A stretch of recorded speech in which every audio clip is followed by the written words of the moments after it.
We spent your savings on the kitchen, Reno, Mom shrugged. You still live here, so it helps you too. It was my whole life savings, saved for my first home. I asked, how did you even get into my account? She smiled, we know your password. That night, I packed up, locked every account, and when contractors arrived for payment, my stomach dropped, a cold dread washing over me as the screen flashed. 0. My entire life savings, every single dollar I'd worked for, was gone. And it wasn't a stranger who took it, it was my own family. It wasn't a sudden explosion, no shouting or slamming doors. It was a quieter kind of rupture, the kind that starts as a hairline fracture and ends in a full, silent break deep inside your chest. My name's Lucas. I'm 28, and until 3 weeks ago, I was still living at home in Seattle, under the same roof I grew up in. Yeah, I know, not exactly ideal for someone pushing 30, but I had a plan. A solid, 5-year plan. I'd been working full-time at a logistics firm, diligently building up my savings. No fancy vacations, no big splurges, not even a decent gaming setup. Every single paycheck, I'd funnel what I could into a high-yield account I simply called First Home. It wasn't just a dream, it was the dream. My escape. My someday. I honestly didn't mind living in that converted attic above the garage for a bit longer if it meant finally getting the keys to a place that was truly mine. I'd spend late nights scrolling through listings, picturing a tiny backyard, imagining how I'd paint the walls. That quiet kind of quiet, you know? The one where there aren't footsteps above your head or the sound of your dad's TV bleeding through the floorboards. My parents knew I was saving. They even used to make little comments about how disciplined I was. Last Christmas, my dad, Thomas, clapped me on the back and joked, "You'll own a house before you own a new pair of shoes." We both laughed. Back then, it felt like we were on the same team. The dynamic at home wasn't toxic, not in an explosive way, but it definitely wasn't balanced. My younger sister, Chloe, moved out at 21, but even now, at 25, she had this undeniable magnetic pull on our parents. Every time she walked in, they'd light up like the sun had just entered the room. She'd tell stories about her marketing job, and they'd hang on every word, like she was delivering a TED Talk. If I ever mentioned anything about my work, it was always, "That's nice, dear," followed by an immediate pivot to Chloe's latest accomplishment. Recently, she got engaged to a really polite guy named Noah, who was very clean-shaven and very into craft cocktails.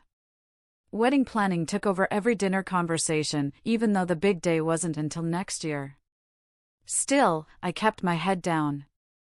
I was used to being the afterthought, the responsible one, the quiet fixer. Need someone to help move a couch? Lucas. Can't figure out the printer? Lucas. Someone has to wait for the new dishwasher delivery? Lucas, again. I didn't complain. It felt like part of the deal, live at home, help out, keep saving. I genuinely thought we had an understanding. But over the past couple of months, things started to shift. Strange comments, questions about my savings that didn't feel like idle curiosity. One night at dinner, my mom, Eleanor, casually asked, "How much do you have saved now? You must be close to a down payment, right?" I remember a jolt in my chest, like being called on in class when I hadn't studied. I shrugged it off, still saving. Not quite there yet. She nodded, but something about the way her eyes narrowed stuck with me. Like she was doing mental math. Then, the kitchen demolition began. And I mean a full-gut job. Cabinets torn out, walls knocked down, a shiny new island planned, marble countertops, new appliances, the whole 9 yards. It completely caught me off guard. My parents had always been practical, almost stingy. Our old stove, the one we'd had since I was 10, still had a burner that only worked if you smacked it just right. I came home from work one Friday to find the fridge unplugged, shoved into the hallway. The next morning, contractors were there, boots stomping, shouting measurements. At dinner that night, I asked, keeping my voice light, "Did I miss something? When did we decide to remodel the kitchen?" My dad barely looked up. Your mom wanted a change. It's been overdue. My mom gave me a smile that didn't quite reach her eyes. We figured it was time. And it benefits all of us, doesn't it? I nodded slowly, still feeling a weird sense of unease. But the bigger hammer was yet to fall. It came a week later. I was trying to log into my bank account to check my balance, and the screen flashed, insufficient funds. At first, I assumed it was a glitch. I backed out, refreshed, tried again. Same thing. I blinked at the number, 0. Not a dollar left in that first home account. I just sat there, staring at the screen, hoping it would explain itself. It didn't. Adrenaline surged. I ran downstairs, phone in hand. Did one of you touch my account? I asked, trying to keep my voice steady. My mom didn't even blink. Oh, that, she said, wiping her hands on a dish towel. We used it for the kitchen remodel. I actually laughed. I heard myself laugh, a short, disbelieving bark. What are you talking about? She turned to face me, lips pressed together. You live here, Lucas. This house is your home, too. We needed a new kitchen, and you benefit from it just like we do. It felt like the floor had dropped out beneath me. My life savings. And now it's part of your home, she said, like I was being difficult. Don't be dramatic. I turned to my dad. You're okay with this? He gave me a half-hearted shrug. Well, I'll enjoy it. You can't take money with you when you're dead. That was when I asked the question I truly didn't want to ask. How did you even access my account? My mom smirked, that tight little expression she made when she thought she was being clever. We know your password. You use the same one for everything. Always have. You left your laptop open one day. My stomach dropped. I felt exposed, violated. Not just because they took my money, but because they'd snooped, cracked into something that was supposed to be mine. They didn't even try to hide it. They acted like it was normal. Like it was fair. That night, I didn't sleep. I packed. I froze every account I had. Changed every password. Called the bank. Flagged the transaction. They said they'd open an investigation, but since it was technically a family transfer and I hadn't filed a police report yet, there was little they could do right away. I didn't bother arguing. I was already done. I left at 3 a.m., before sunrise, just threw my duffel in the car, and drove to my friend Ethan's place across town. He'd offered me his spare room months ago when his roommate moved out, and I'd said no at the time, but now the key he'd given me, just in case, burned in my hand like a lifeline. I didn't leave a note. The next morning, my phone was lighting up. A text from my mom, like nothing had happened. Contractor is coming at 10. Can you make sure you're home? We need to decide on the backsplash today. And finally, when I didn't reply, where are you? Then came the kicker. 2 days later, the contractor called me. Personally. I had no idea how he got my number.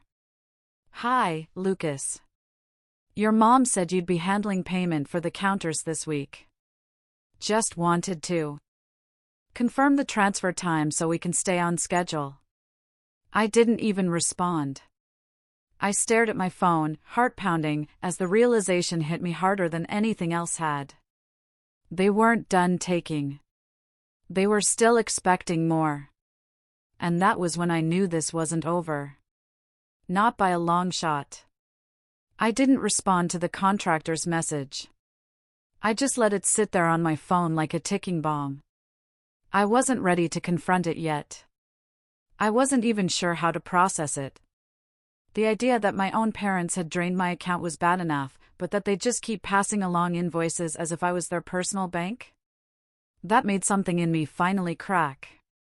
Ethan noticed it that morning. We were sitting in his kitchen sipping coffee, or rather, he was sipping. I was just holding the mug, staring at it like it might have answers. "You all right?" he asked cautiously. He wasn't the type to pry, but Ethan and I had been friends since college. He knew my moods like clockwork. "They used my savings for the kitchen remodel," I said.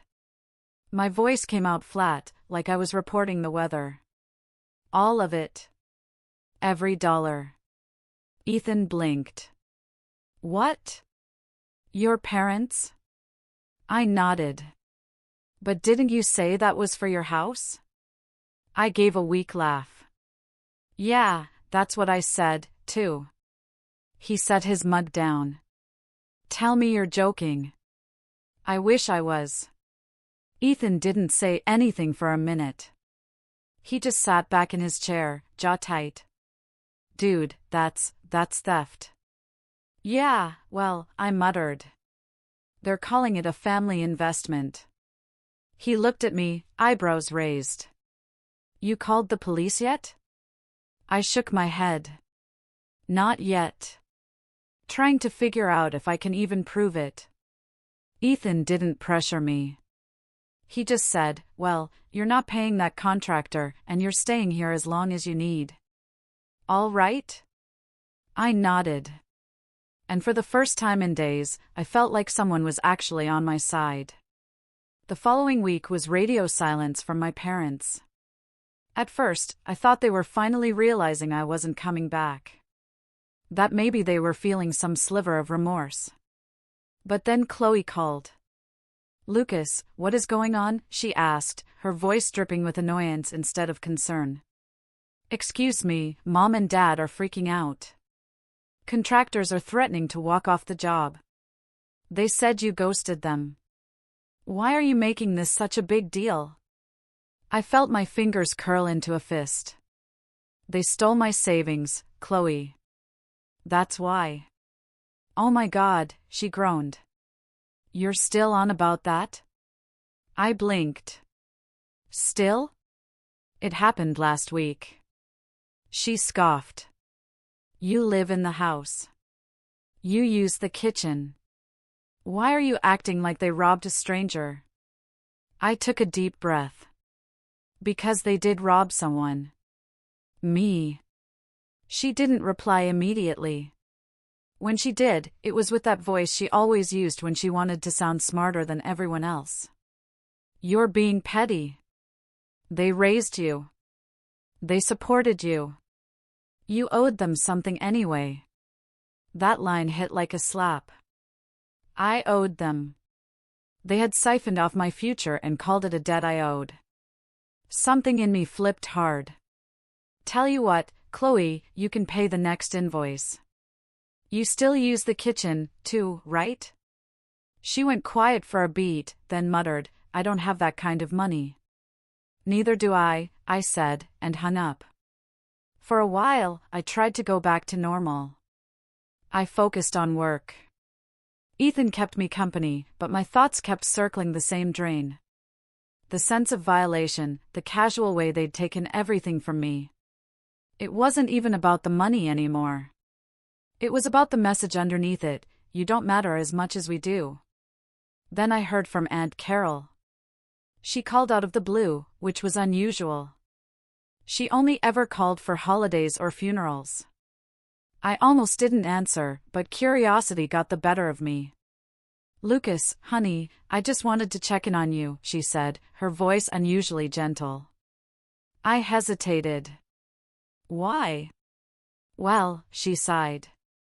"Your mom's been calling everyone. She says you abandoned the family and left them in the middle of a remodel. Said you took off without warning and now she's stuck with unpaid bills." I felt my blood boil. "She what?" "She's making it sound like you committed some kind of betrayal," Aunt Carol continued, "like you were supposed to help out and you ditched them instead." I wanted to scream. Instead, I took a breath and said, "She stole my life savings, Aunt Carol. I didn't abandon anyone." There was a long pause. Then, to my surprise, Aunt Carol said softly, "I figured there was more to the story." I told her everything, not for pity, just to get it out. I told her about the hacked account, the smirk, the contractor, Chloe's lecture. She didn't interrupt. She just listened. When I was done, she let out a low whistle. Wow, that's a lot. You know, Lucas, she said, I always knew your mom could be forceful, but this is different. That word stuck with me. Different.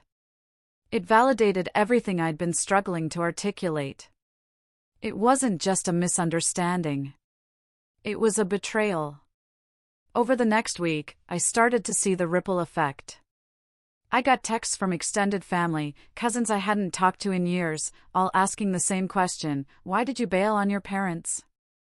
Why would you leave them hanging? Is it true you emptied your own account just to spite them? They were rewriting the narrative, painting me as the selfish son who didn't want to help. And the worst part? People believed them, because I'd always been quiet, passive, the one who never made waves. I was being erased and replaced with a caricature. All while they basked in their new quartz countertops. One afternoon, Ethan came home with takeout and tossed me a soda. You doing okay? I shrugged. As okay as I can be while my parents tell everyone I'm some financial terrorist. He chuckled.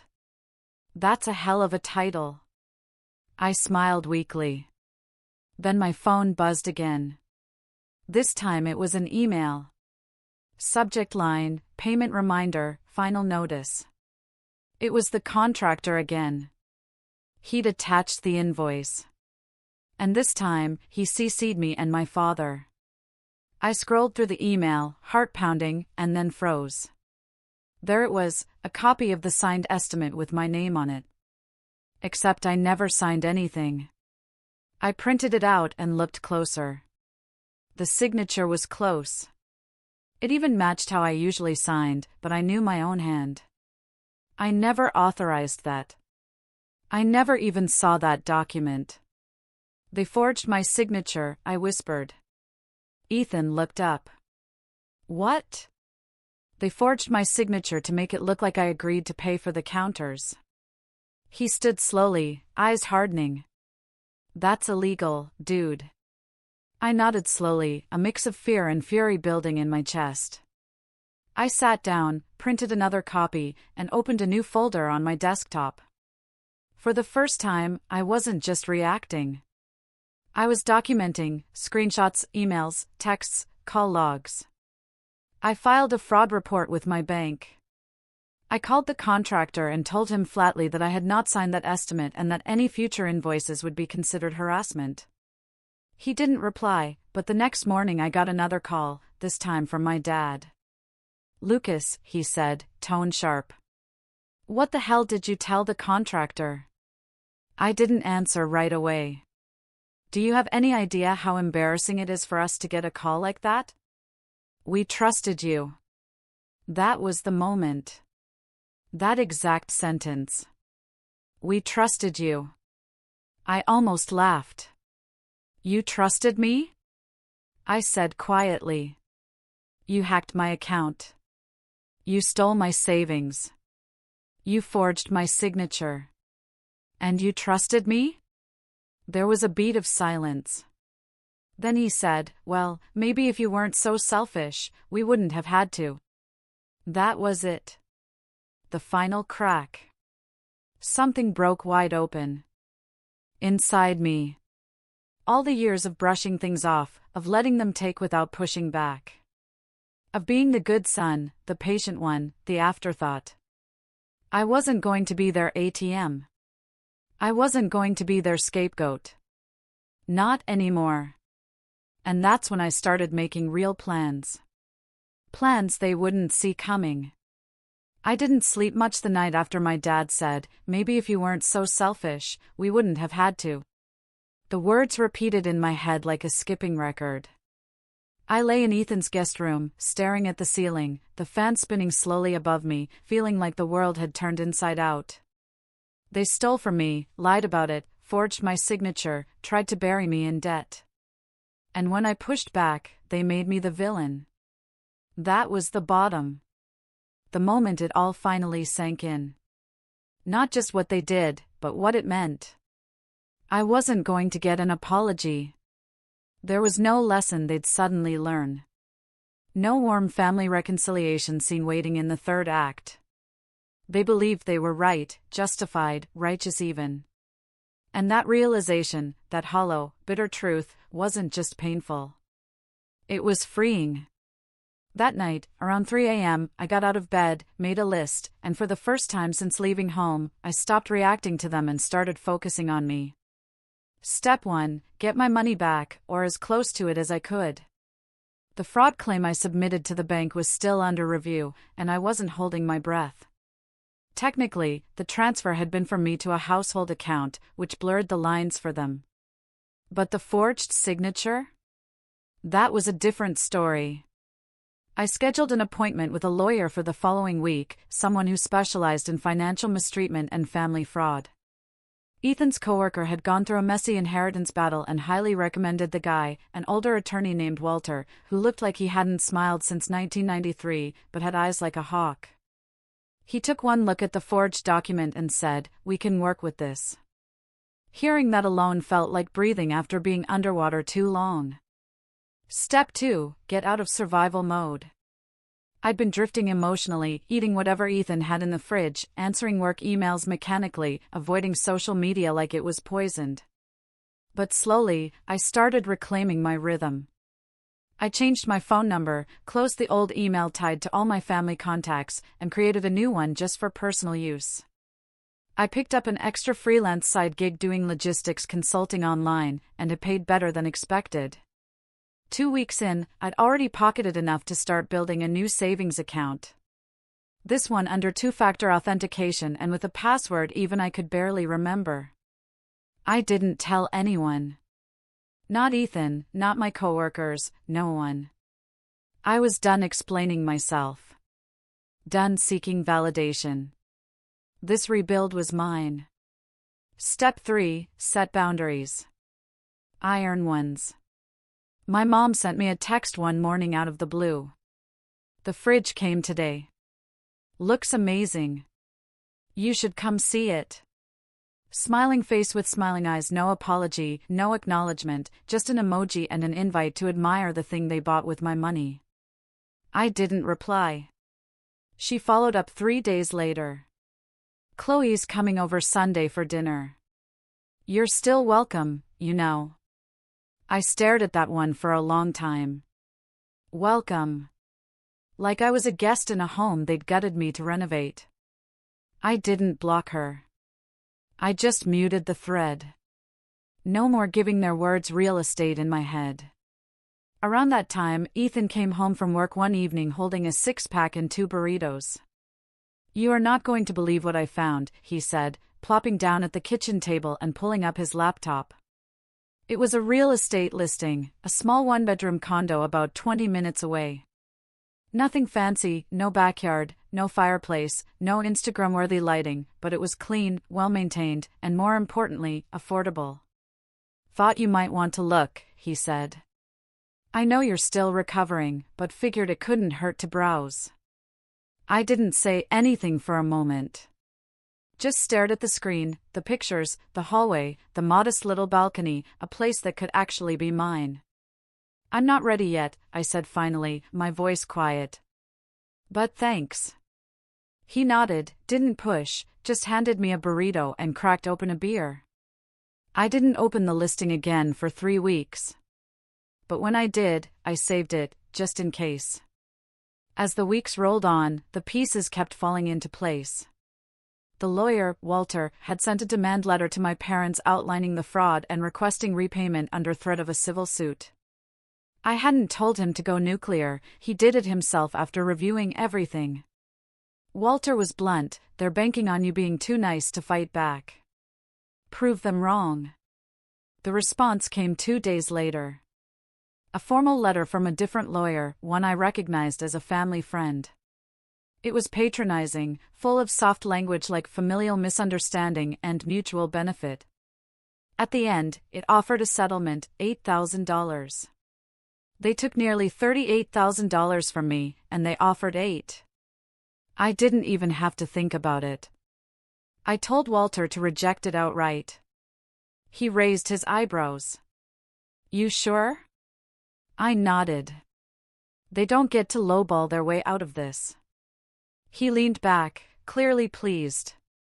Good. Let's proceed. For the first time in my life, I wasn't playing the peacekeeper. I wasn't smoothing things over, shrinking myself down to avoid conflict. I was standing up, and it felt good. Not loud or dramatic, just solid, like I'd finally grown a spine thick enough to carry my own weight. And then some. Around that same time, something unexpected happened. I got promoted. It wasn't flashy, a new title, a modest pay bump, but it came with more autonomy and the freedom to work from home 3 days a week. My manager, Sarah, pulled me aside and said, "You've been dialed in these last couple months. Keep this up. You'll go far." I didn't tell her what fueled it, that every spreadsheet I crushed, every client I impressed was powered by the anger and betrayal I'd swallowed like fire. I just thanked her and took the win. I used the bonus to finally buy something for myself. A desk. A real one. Not a hand-me-down. Not a folding table. A sleek walnut L-shaped desk that made Ethan whistle when he saw it. "Damn," he said, "that's the kind of desk a CEO dies behind." We laughed, but part of me didn't. Part of me looked at that desk and thought, yeah, one day, maybe. Not long after, I ran into Chloe. Total accident. She was at a local cafe with Noah, and I had stopped in to grab a coffee after a meeting. I almost turned around when I saw them, but it was too late. She'd already spotted me. "Lucas," she called, waving like we were long-lost siblings. I gave a polite nod, hoping she'd leave it at that. She didn't. She came over, full smile on her face. "You've been ignoring my texts." I shrugged. "Been busy." She clicked her tongue. "Well, you look good at least." "Better than I expected." "What's that supposed to mean?" She laughed like it was a joke. "Just, after the whole tantrum." There it was. That word. I looked at her, really looked at her, and realized something. She still didn't get it. "You think I had a tantrum?" I asked quietly.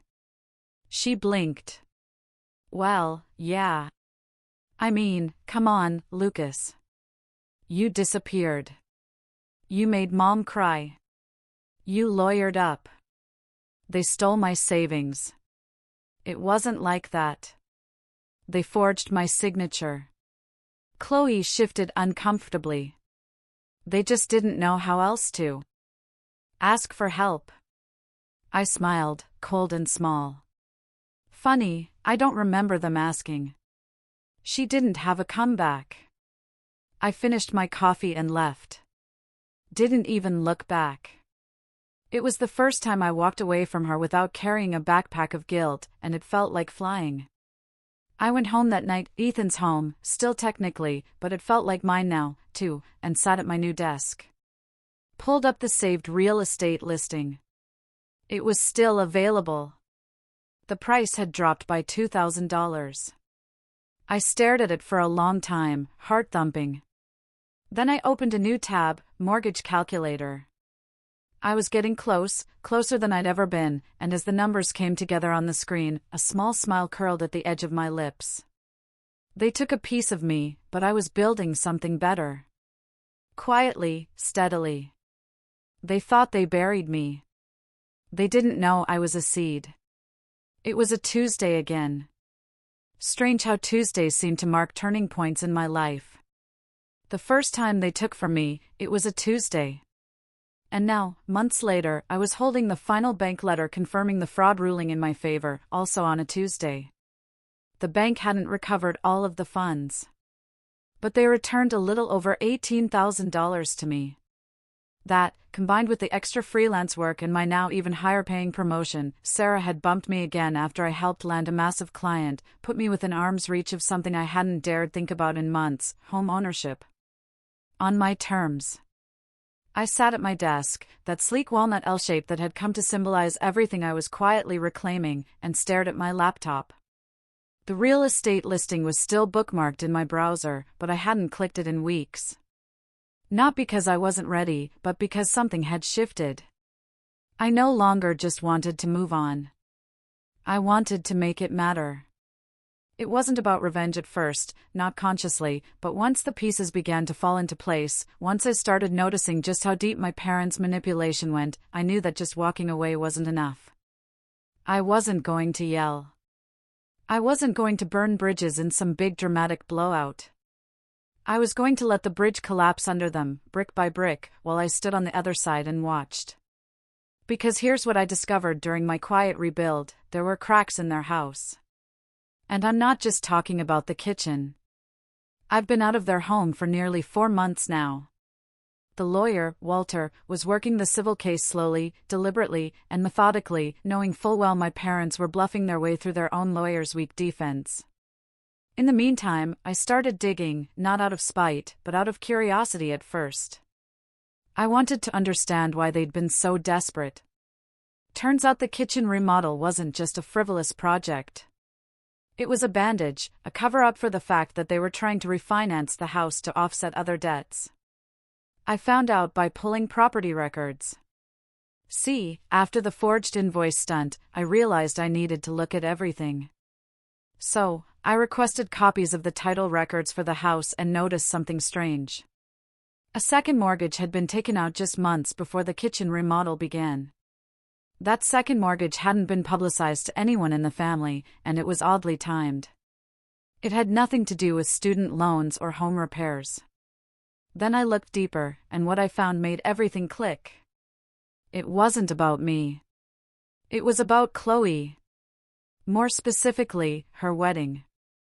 Noah and Chloe had picked a venue way out of their league, some ridiculous winery-turned-resort 2 hours north of the city with a rustic barn aesthetic and a private chef.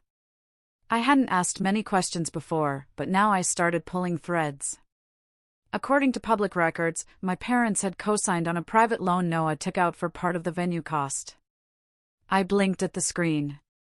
That loan defaulted 2 months ago. So now, not only were my parents on the hook for their own debt, but for Noah's, too. That explained the desperation. They'd siphoned my savings not just for a kitchen, but to buy time. They'd used it to appease contractors and keep their finances afloat long enough to avoid default. And they hadn't even told Chloe. I confirmed that later in a very casual, very strategic conversation with her while she gushed about cake tastings over a chance encounter on the sidewalk. She still believed the wedding was fully funded by a smart investment my parents made years ago. No clue it came from my bank account.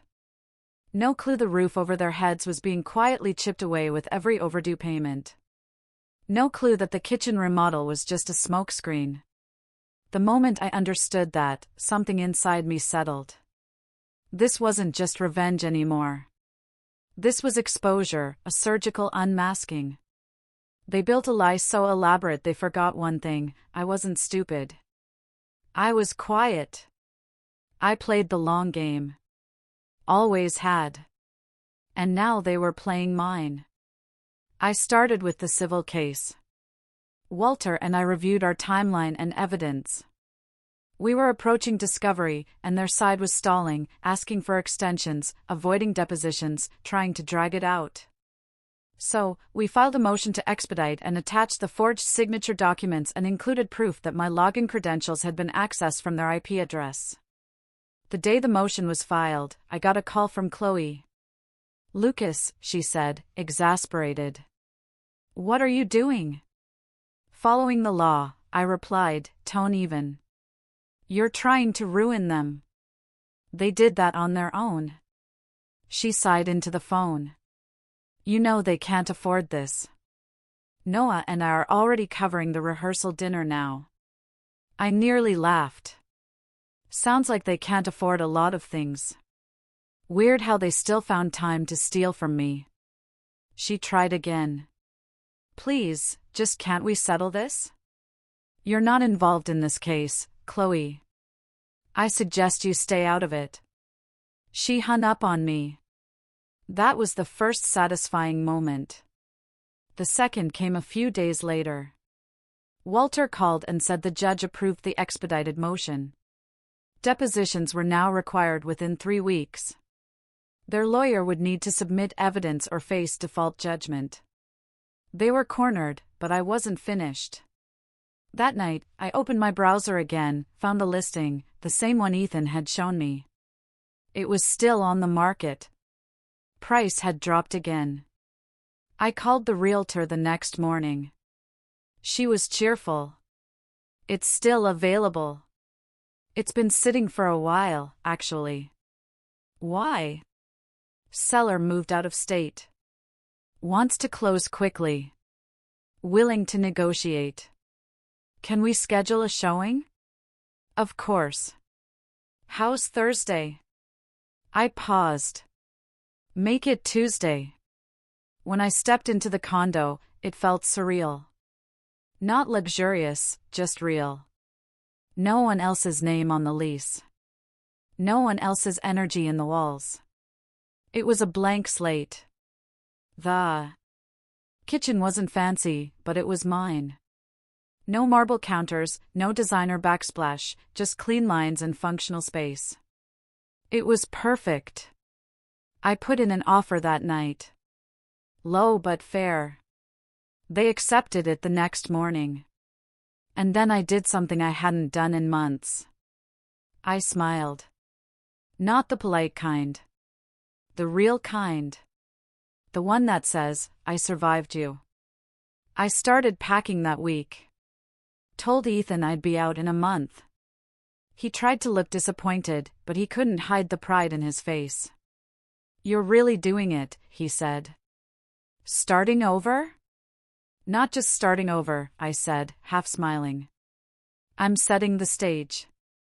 Because I still had one card left to play, and I planned to use it at exactly the right moment. Here's the thing, when people build their reputation on lies, it doesn't take much to bring the whole thing down. Just one truth, dropped at the perfect time. And I knew exactly when that would be. The wedding. It was 3 months away. And I had an invitation. They'd sent it months ago. Back when they still thought I'd eventually calm down and rejoin the family fold, when they believed I'd show up, gift in hand, pretending none of this had ever happened. I hadn't RSVP'd. Not yet. But I would. Because I had plans for that day. Plans that would make every forked lie they told come back to bite them. Quietly. Legally. Perfectly timed. They wanted a perfect wedding. Then they shouldn't have taken from the one person who knew exactly where the cracks were. And I had just enough time to prepare the final blow. I RSVP'd 2 weeks before the wedding. Will attend, I checked, along with the polite little box 4+1. Ethan laughed when I told him. I thought you were going to burn the invitation, he said. No, I replied. I'm going to frame it. The wedding was set to take place at the Evergreen Hills Vineyard. This sprawling whitewashed fantasyland dressed up as a rustic chic wedding venue. It had string lights wrapped around every fence post, a massive floral arch, and servers in suspenders walking around with trays of miniature quiches and cocktails that probably had rosemary in them. It looked expensive. It was expensive. And the moment I pulled into the gravel parking lot, it all felt fake. Beautiful, well-arranged, but fake. Like a stage play where no one realized the props were already cracking. Ethan came with me, clean-cut in a navy suit, helping me blend in like I was just another guest. We mingled, sipped overpriced lemonade, and avoided my parents, who were floating through the crowd like minor royalty. My mom wore a floor-length cream dress with lace sleeves, trying to look like she belonged on the cover of a lifestyle magazine. My dad was stiff in his tux, his smile strained, scanning the crowd as if waiting for something, or maybe trying to avoid someone. I hadn't seen either of them since the last time they tried to convince the court it was all a misunderstanding. Spoiler alert, that didn't work. See, after the expedited court order, Walter moved fast. Too fast for them. The forged signature, the unauthorized transfer, and the mounting documentation of their deception formed a tight, airtight case. We'd filed for civil damages, totaling $42,000, my stolen savings, legal fees, and additional damages for the unauthorized use of my identity and forged documentation. They tried to settle twice. First at $8,000, then at $12,000. Walter sent both offers back with a single word: insulting. 3 days before the wedding, we got the ruling. They lost. The court ordered them to repay the full $42,000 plus $6,000 in interest and $4,500 in attorney fees. $52,500 in total. They had 30 days to pay or face lien proceedings against their home. And that in and of itself would have been enough for some people, but not for me. Because what they did wasn't just financial. It wasn't just theft. It was betrayal wrapped in entitlement, tied with a ribbon of lies. So, I didn't just want money, I wanted truth. And that's what I delivered at the perfect time. The wedding reception started around 6 o'clock, just as golden hour lit the vineyard in soft amber light. The ceremony itself had been exactly what I expected, full of fake tears, dramatic vows, and Noah looking like he was about to marry into royalty. Chloe was radiant in her dress, of course. And to her credit, she genuinely looked happy. I almost felt bad, almost. Because she still didn't know where the money came from. Didn't know what her parents had sacrificed to give her this day. Didn't know that her dream wedding was built, quite literally, on stolen ground. And now she was about to. I waited until the speeches were halfway through. They'd gone the full rom-com route. Best man jokes, teary toasts, a slideshow of their engagement trip to Spain. Then the mic passed to my dad. He stood up, glass in hand, beaming. Family and friends, he began, thank you all for being here to celebrate this incredible moment. Chloe, our beautiful daughter, has always been the light of our lives. He went on for a while, bragging about her job, her ambition, the way she deserved every ounce of joy. He even made a joke about Noah being lucky to have her. And then, as if on cue, he added, this wedding has been a labor of love, and we were more than happy to contribute everything we could to make it happen. He looked proud, triumphant. And that's when I stood.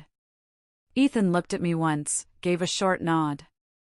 I walked calmly to the back of the room where a small projector had been set up for the slideshow.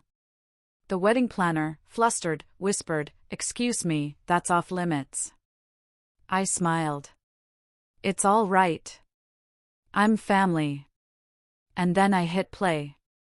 The screen blinked to life again, but this time it wasn't photos of Chloe and Noah at the beach. It was a single document. The bank transfer authorization showing my name and account number. Then the forged signature. Then a screenshot of the ruling, case number, judge's stamp, $52,500 owed in damages. Gasps rippled through the room like a wave. My parents froze. Chloe's jaw dropped. What is this? Someone whispered. I stepped forward, microphone in hand now. Calm, clear.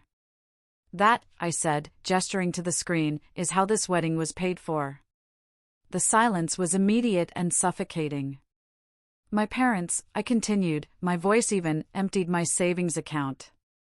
Money I'd been building for 5 years to help cover the costs of this venue, this food, that wine you're drinking. They forged my signature on an estimate and lied to contractors. They stole from their own son. I let that settle in the air like dust. They said it was a family contribution. They called me selfish for objecting. And when I took them to court, they lied again. I turned to Chloe, who was staring at me like she'd seen a ghost. You didn't know? I believe that. But now you do. I nodded at the DJ, who promptly turned off the screen. And then I walked out. Not fast, not dramatic, just calm. With Ethan behind me, we passed a dozen stunned faces on the way to the door. Some shocked, some angry, some deeply uncomfortable. My parents never moved, not once. They just stood there, hollow-eyed, watching everything crumble in real time. We stepped outside into the twilight and Ethan whistled low. "You really did it." "Not yet," I said. Because that wasn't the final blow. That came 2 days later. See, the judgment had a 30-day payment deadline. But I knew something they didn't. Their house, it was still carrying that second mortgage. That co-signed loan with Noah, still unpaid. Between the lien I was about to file and the wedding costs, they had two choices. Pay me in full immediately, or lose the house. I filed the lien that Friday morning, and a week later, their lawyer called with an offer. Full payment, no negotiation. They wired the $52,500 the next day. I didn't respond to the email, didn't return the call, didn't even smile when the funds hit my account, because I wasn't surprised. When people build a kingdom of lies, all it takes is one truth to bring the whole thing down. The next month, I moved into my condo. No fanfare, no ribbon cutting, just me, a key, and the quiet peace of ownership. I set up my desk by the window, hung my framed RSVP card above it. Sometimes I look at it and remember how it all began. And sometimes, when I'm sipping coffee on my balcony, I wonder what they tell people now. But I don't really care, because I'm done living in their version of the story. This one's mine now. And I ended it on my terms. Do you think I went too far?